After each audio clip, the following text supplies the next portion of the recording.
യുദ്ധങ്ങളെക്കുറിച്ച് school കാലഘട്ടം തൊട്ട് കേട്ടവരും പഠിച്ചവരുമാകും നമ്മളിൽ ഓരോ ആളുകളും. അത്തരം ഓരോ യുദ്ധങ്ങളും രണ്ട് വിഭാഗത്തെ സൈനികർ തമ്മിലുള്ള യുദ്ധമായാണ് നാം അറിഞ്ഞിട്ടുള്ളത്. ഒന്നാം ലോക മഹായുദ്ധവും രണ്ടാം ലോക മഹായുദ്ധവും ഒക്കെ പുസ്തകങ്ങളിൽ നിന്ന് നമ്മൾ പഠിച്ചു. നമ്മുടെ നാട്ടിൽ ബ്രിട്ടീഷുകാർ നടത്തിയ കോളനിവൽക്കരണത്തിന്റെ കഥകളും നമ്മൾ ഏറെ കേട്ടു. എന്നാൽ അന്നൊന്നും കേൾക്കാത്ത ഒന്നാണ് കുഞ്ഞുങ്ങൾക്ക് നേരെയുള്ള അതിക്രമം.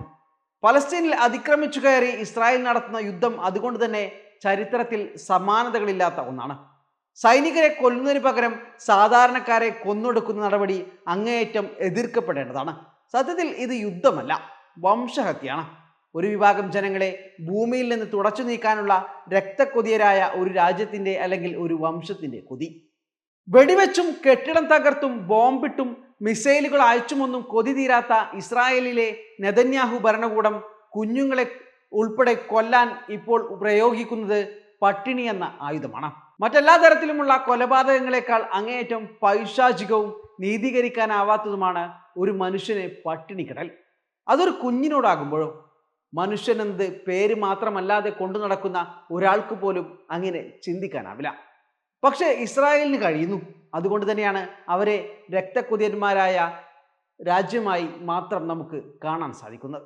പോഷകാഹാരം കഴിച്ച് വളരേണ്ട പ്രായത്തിൽ കടുത്ത പട്ടിണിക്ക് പിന്നാലെ ഗസയിലെ കുഞ്ഞുങ്ങൾ പോഷകാഹാരക്കുറവ് മൂലം ദുരിതം അനുഭവിക്കുകയാണെന്ന് ഗസ മീഡിയ ഓഫീസ് വ്യക്തമാക്കുന്നു.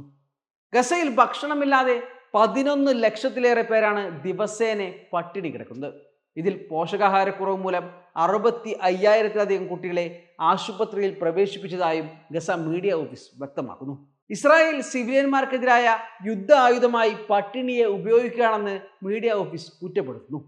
ഇത് അന്താരാഷ്ട്ര മാനുഷിക നിയമത്തിന്റെ നഗ്നമായ ലംഘനമാണ്. പക്ഷേ ഇസ്രായേൽ നടത്തുന്ന ഈ നിയമലംഘനത്തെ ചോദ്യം ചെയ്യാനോ തടയാനോ ആരുമില്ല. തടയാൻ കെൽപ്പുള്ള അമേരിക്ക പോലത്തെ രാജ്യങ്ങൾ അവർക്ക് കൂട്ടുനിൽക്കുകയാണ് ചെയ്യുന്നത്. ഗസയിലേക്കുള്ള അതിർത്തികൾ തുടർച്ചയായി അടച്ചിടുന്നത് മൂലം കുഞ്ഞുങ്ങളെയാണ് അത് ഏറെ ബാധിക്കുന്നത്. യുദ്ധമുണ്ടാക്കുന്ന മുറിവുകൾക്ക് പുറമെ മാനുഷിക ദുരന്തത്തിന് കൂടിയാണ് ഗസ ഇപ്പോൾ സാക്ഷ്യം വഹിക്കുന്നത്. അടിസ്ഥാന ആവശ്യമായ ഭക്ഷണം, മരുന്ന്, ശുദ്ധജലം എന്നിവയുടെ അഭാവം അങ്ങേയറ്റം രൂക്ഷിതമാണ്. ലക്ഷക്കണക്കിന് കുട്ടികളുടെയും സ്ത്രീകളുടെയും പ്രായമായവരുടെയും ജീവൻ തന്നെ അപകടത്തിലാക്കിയതിൻ്റെ പൂർണ്ണ ഉത്തരവാദിത്തം ഇസ്രായേലിനാണെന്നും മീഡിയ ഓഫീസ് പറയുന്നു.